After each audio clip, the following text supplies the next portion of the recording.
Sebelumnya, Assalamualaikum warahmatullahi wabarakatuh.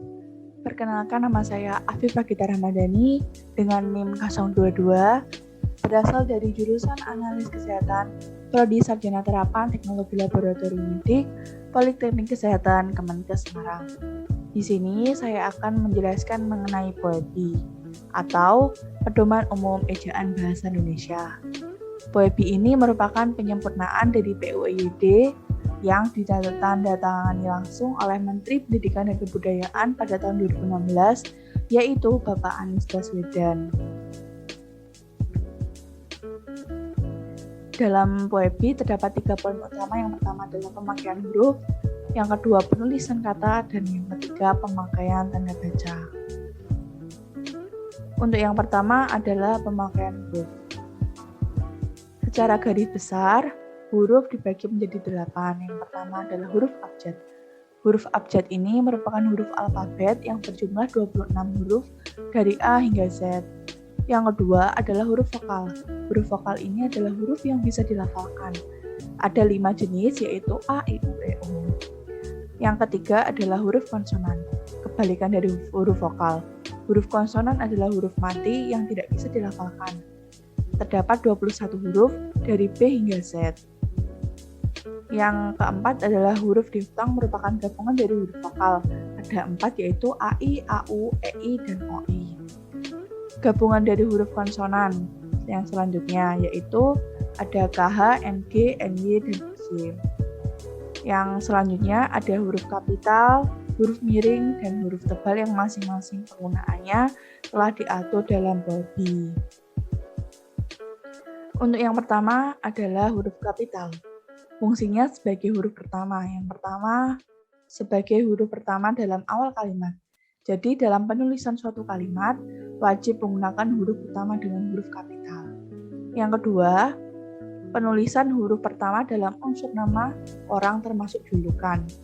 Jadi dalam penulisan nama atau julukan menggunakan huruf pertama huruf kapital. Terdapat pengecualian, yaitu pada penggunaan nama jenis, satuan ukuran, dan kata yang bermakna anak dari atau kata tugas tidak menggunakan huruf pertama dengan huruf kapital. Contohnya adalah ikan lele, ikan mujair, ikan nila, desimeter, hektometer, kilometer, bin, binti, van, dan lain-lain. Itu tidak menggunakan huruf pertama dengan huruf kapital. Yang ketiga, sebagai awal kalimat petikan langsung. Jadi apabila ada suatu kalimat yang terdapat petikan langsung, huruf pertamanya wajib menggunakan huruf kapital.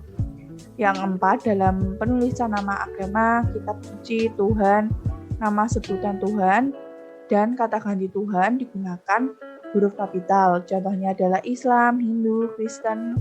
Kitabnya contohnya adalah Al-Quran, Alkitab, Weda, Mu, Nya. Nah, itu huruf M dan N-nya itu menggunakan huruf kapital. Yang kelima, dalam penulisan nama bangsa, suku bangsa, dan bahasa. Contohnya adalah bangsa Arab, bangsa Indonesia, suku Sunda, suku Bali, bahasa Cina, bahasa Sunda. Itu menggunakan huruf pertama sebagai huruf kapital. Terdapat pengecualian, yaitu pada bentuk dasar kata turunan itu tidak menggunakan huruf kapital. Contohnya adalah ke-Arab-Araban, ke-Inggris-Inggrisan, dan lain-lainnya.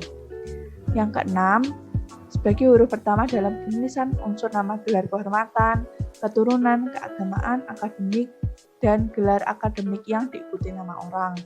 Contohnya adalah Sultan, Kiai, Dokter, dan lain-lain. Sultan Hasanuddin contohnya. Serta unsur gelar kehormatan, keturunan, keagamaan, profesi, nama jabatan, dan kepangkatan sebagai sapaan.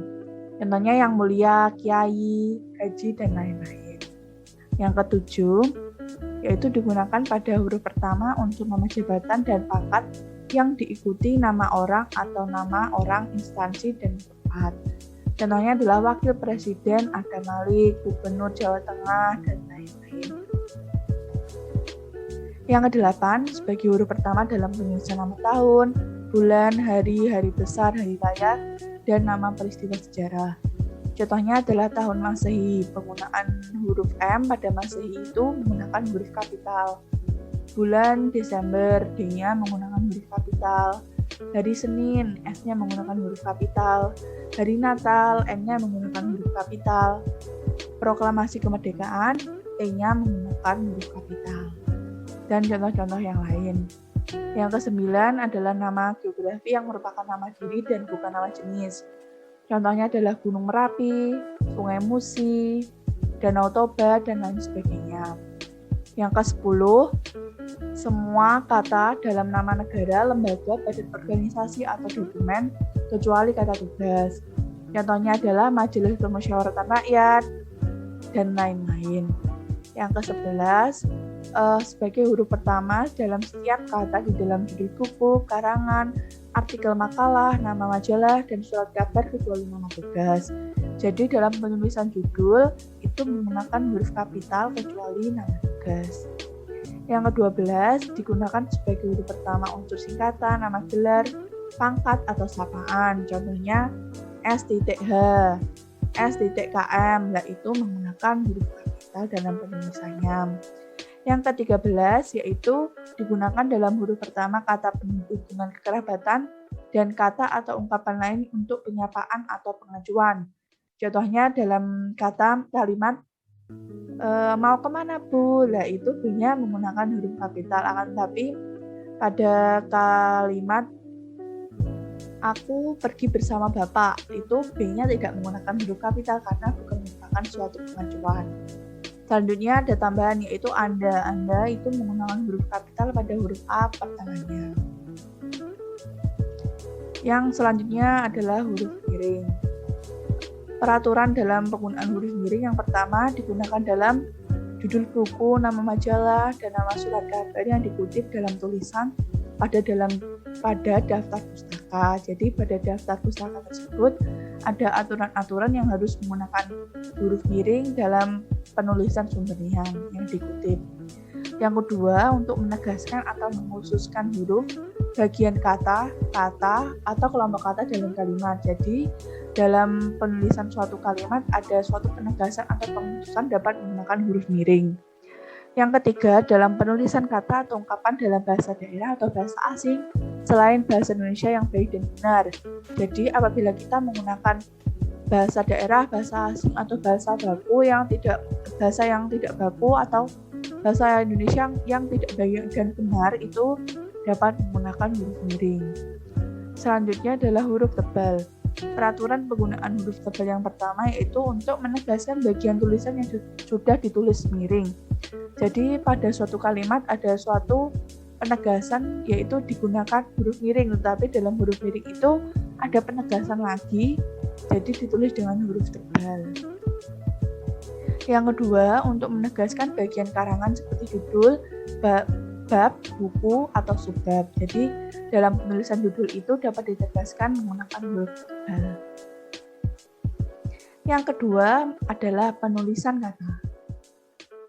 Secara garis besar, peraturan dalam penulisan kata yang ditetapkan oleh Bobby yang pertama adalah kata dasar. Kata dasar ditulis dalam satu kesatuan. Yang kedua, kata berimbuan, ditulis serangkai. Yang ketiga, bentuk ulang, biasanya menggunakan tanda hubung. Yang keempat, gabungan kata, ada aturan yang harus dirangkai dan aturan yang harus dipisah. Yang selanjutnya adalah pemenggalan kata yang dipenggal menggunakan tanda hubung. Selanjutnya adalah kata depan, dikedari dalam penulisannya dipisah. Partikel lah, kah, tah ditulis serangkai, akan tetapi partikel pun dan per ditulis dipisah. Selanjutnya adalah kata sandang, si dan sang ditulis dengan terpisah. Selanjutnya adalah kata ganti ditulis dengan serangkai. Untuk kata gantiku dan kau diserangkai dengan kalimat yang setelahnya atau kata yang setelahnya. Untuk kata gantiku mudanya dengan kata yang ada di sebelumnya. Selain itu ada perbedaan antara singkatan dan akronim. Singkatan itu tidak bisa dilafalkan dari huruf pertama, contohnya adalah MPR, DPR, seperti itu, dan yang lain. Sedangkan akronim itu bisa dilafalkan, berasal dari dua huruf atau gabungan. Contohnya adalah Kalteng, Bapenas, Bulog, dan lain-lain. Selanjutnya adalah angka dan bilangan. Terdapat aturan-aturan dalam penulisan angka dan bilangan. Yang pertama, apabila pelafalan angka itu terdiri dari 1 sampai 2 huruf, 2 kata, maksud saya ada 2 kata, maka ditulis menggunakan huruf. Contohnya adalah 12. Jadi ditulis dengan DUABELAS. Selanjutnya, apabila dalam pelafalannya terdiri dari lebih dari 2 kata, itu ditulis menggunakan angka. Contohnya 25, jadi ditulis dengan angka 2 dan angka 5. Selanjutnya, apabila di awal itu sebagian ditulis menggunakan huruf. Apabila lebih dari 2 kata, maka susunannya diubah terlebih dahulu.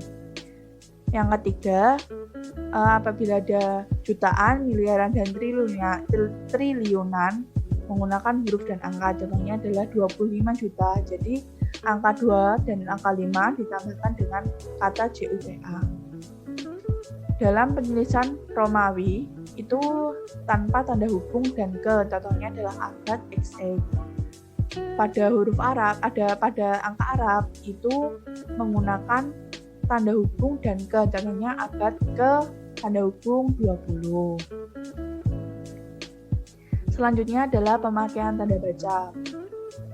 Tanda baca yang pertama adalah tanda titik. Tanda titik digunakan untuk mengakhiri kalimat pernyataan, di belakang angka atau huruf dalam bagan, ikhtisar atau daftar, untuk memisahkan waktu. Contohnya pada pukul 18.57, jadi dipisahkan dengan titik 18.57. Dalam daftar pustaka, jadi daftar pustaka ini terdapat aturan-aturan dalam penulisannya, yaitu menggunakan tanda titik, serta memisahkan bilangan ribuan atau kelipatannya. Contohnya adalah 5.000, jadi ditulis dengan angka 5.000. Selanjutnya adalah tanda koma. Tanda koma digunakan untuk pemerincian atau pembilangan. Sebelum konjungsi, memisahkan anak kalimat yang mendahului anak induk kalimat. Selanjutnya, di belakang konjungsi antar kalimat. Sebelum atau sesudah kata seru, memisahkan petikan langsung, penulisan alamat, penulisan daftar pustaka, catatan kaki atau catatan akhir, nama yang diikuti dengan singkatan gelar akademik, angka desimal, rupiah, dan sen, serta mengapit keterangan tambahan dan di belakang keterangan untuk mengantisipasi penyalahartian dalam pembacaannya. Selanjutnya adalah tanda titik koma. Digunakan untuk pengganti konjungsi, akhir perincian klausa, dan perincian sudah ada tanda koma. Selanjutnya adalah tanda titik dua. Tanda titik dua ini digunakan pada akhir pernyataan yang diikuti pemerincian, tidak pada perincian pelengkap akhir, sesudah kata yang perlu pemberian. Pada naskah drama itu kan ada percakapan, jadi menggunakan tanda titik dua. Lalu ada daftar pustaka. Daftar pustaka juga ada aturan yang menggunakan tanda titik dua. Selanjutnya adalah tanda hubung. Tanda hubung ini digunakan untuk memisahkan kata yang terpenggal oleh baris, menyambung kata ulang, menyambung tanggal, bulan, dan tahun. Contohnya adalah 17 Agustus 1945. Jadi penulisannya adalah 17 tanda hubung 08 tanda hubung 1945. Selain itu juga memperjelas hubungan kata, merangkai kata seperti se, ke, an, kata yang diikuti sikatan, kata dengan kata ganti Tuhan seperti nya dan mu, huruf dan angka. Contohnya pada angka Arab yaitu abad ke tanda hubung 20, dan kata gantiku, mu-nya yang diikuti singkatan huruf kapital. Selain itu juga untuk merangkai unsur bahasa Indonesia dengan bahasa daerah atau bahasa asing. Contohnya adalah di download. Jadi penulisannya di tanda hubung download, karena download itu merupakan bahasa asing. Dan itu juga ada untuk menandai bentuk terikat objek bahasa. Selanjutnya adalah tanda pisah. Tanda pisah ini digunakan untuk membatasi penyisipan kata atau kalimat, menegaskan keterangan aposisi, serta menyatakan sampai dengan atau sampai ke pada dua bilangan. Contohnya 2019 sampai dengan 2020. Jadi penulisannya bisa 2019, tanda pisah 2020. Perbedaan tanda hubung dan tanda pisah yaitu tanda hubung itu cenderung lebih pendek daripada tanda pisah. Yang selanjutnya adalah tanda tanya. Tanda tanya digunakan pada akhir kalimat tanya. Apabila tanda tanya itu di dalam kurung, berarti menyatakan kalimat yang disaksikan atau belum dapat dibuktikan kebenarannya. Yang kedua, tanda garis miring. Biasanya digunakan dalam nomor surat, nomor alamat, dan penandaan masa 1 tahun. Selain itu juga dapat digunakan untuk pengganti kata dan atau setiap. Selanjutnya adalah tanda seru. Tanda seru ini digunakan untuk mengungkapkan ungkapan, mengakhiri ungkapan atau pernyataan berupa seruan, perintah yang menggambarkan kesungguhan, ketidakpercayaan atau emosi yang kuat. Selanjutnya adalah tanda elipsis atau titik 3 ya. Jadi itu menandakan bahwa ada suatu kalimat yang ada bagian yang dihilangkan. Yang kedua, untuk menulis ujaran yang tidak sesuai dengan dialog. Dan dalam penulisannya itu didahului dengan tanda spasi dan diikuti spasi serta pada akhir kalimat itu dibubuhkan tanda ditambahi dengan tanda titik lagi. Jadi dalam akhir kalimat itu terdapat tanda elipsis 4 titik. Terdapat tanda elipsis dan diikuti titik sehingga jumlahnya ada 4 titik. Selanjutnya adalah tanda petik. Tanda petik digunakan untuk mengapit petikan langsung, mengapit judul sajak lagu film sinetron, artikel, naskah, atau bab dalam kalimat, serta mengapit istilah ilmiah yang kurang dikenal atau memiliki arti yang khusus. Selanjutnya adalah tanda petik tunggal. Petik tunggal ini digunakan untuk mengapit petikan dalam petikan lain. Jadi dalam suatu kalimat ada petikan langsung dan dalam petikan langsung itu ada petikan langsung lagi, jadi itu diberikan tanda petik tunggal. Selanjutnya untuk mengapit makna atau terjemahan atau penjelasan kata atau ungkapan. Selanjutnya adalah tanda siku, kurung siku maksud saya.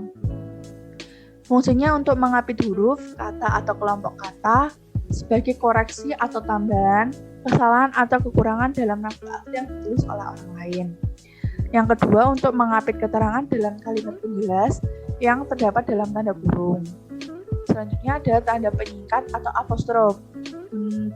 Digunakan untuk menunjukkan penghilangan bagian kata. Contohnya adalah kan, apostrof kan. Itu bisa diartikan bahwa itu adalah kata akan. Selanjutnya adalah menunjukkan angka tahun dalam konteks tertentu. Contohnya adalah apostrof 45 yang itu diartikan sebagai tahun 1945. Selanjutnya ada tanda kurung. Tanda kurung ini digunakan untuk mengapit tambahan keterangan atau penjelasan. Mengapit tambahan keterangan atau penjelasan yang bukan bagian dari utama kalimat. Mengapit huruf atau kalimat yang keberadaannya itu dapat dimunculkan maupun dihilangkan dalam teks. Selanjutnya, untuk mengapit huruf atau angka sebagai penanda penguncian. Untuk informasi kita bersama, ada huruf kapital yang tidak digunakan, yaitu pada jeruk Bali, kacang Bogor, angka Belanda, petai Cina, gula Jawa, kunci Inggris, dan lain-lain. Karena kata-kata tersebut merupakan nama jenis. Walaupun ada suatu nama daerah, tetapi itu menunjukkan nama jenis, jadi tidak menggunakan huruf kapital. Untuk yang kedua, huruf kapital digunakan pada batik Pekalongan, batik Solo, film Korea, film India, dan lain-lain. Karena kata-kata tersebut bukan merupakan nama jenis. Nah, yang selanjutnya, saat kita menulis dengan pulpen atau menulis tangan, kita mendapati huruf miring yang harus ditulis dengan huruf miring. Tetapi kita tidak perlu menuliskan dengan huruf miring, melainkan diganti dengan garis bawah, menggaris bawah kata tersebut. Selanjutnya, dalam penulisan rupiah atau Rp disertai dengan nominal harga, tidak menggunakan tanda titik dan tidak menggunakan spasi. Yang selanjutnya, untuk konjungsi yang terdiri dari 2 kata, kecuali konjungsi jadi dan namun, itu menggunakan tanda koma di belakangnya, karena merupakan konjungsi antar kalimat. Lalu, pada surat, untuk menyatakan ungkapan sampai dengan itu, biasanya menggunakan S.D daripada menggunakan tanda pisah. Ini ada kata mutiara dari Albert Einstein, yaitu seseorang yang tidak pernah melakukan kesalahan berarti tidak pernah mencoba sesuatu yang baru. Jadi jangan pernah takut untuk mencoba sesuatu yang baru, jangan takut untuk melakukan kesalahan, karena dari kesalahan tersebut kita belajar, kita memiliki pengalaman baru untuk tidak mengulangi kesalahan tersebut lagi. Tetap semangat. Sumber yang saya ambil dalam penulisan materi ini yaitu pada Pedoman Umum Ejaan Bahasa Indonesia edisi keempat oleh Badan Pengembangan dan Pembinaan Bahasa Kementerian Pendidikan dan Kebudayaan 2016. Untuk link downloadnya ada di deskripsi ya.